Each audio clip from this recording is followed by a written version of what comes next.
Hello friends, welcome to Soumi's world. இன்னைக்கு ஆடி வெள்ளியில் வீட்டு தெய்வம், குலதெய்வம், பூவாடைக்காரி அப்படின்லாம் அழைக்கப்படுற புடவை வைத்து வழிபடக்கூடிய பூஜை முறையை தான் பார்க்க போறோம். வாங்க வீடியோக்குள்ள போய் பார்க்கலாம். இது ரொம்பவே எளிமையான பூஜை முறை தான். இதுல எப்படி வருது, சென்டர் எதுன்னு பார்த்துட்டு அந்த இடத்துல நல்லா இந்த மாதிரி சுருட்டிக்கணும். உங்களால முடிஞ்ச வரைக்கும் கொஞ்சம் டைட்டா சுருட்டிக்கோங்க.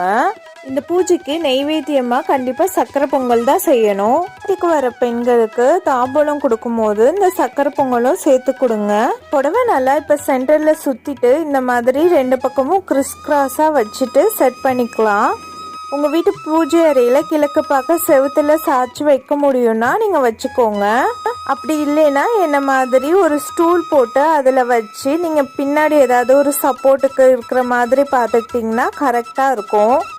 புடவை வைக்கிறது அவ்வளோதான். இதில் நம்ம இப்போ சந்தனம், குங்குமம், பூ அந்த மாதிரி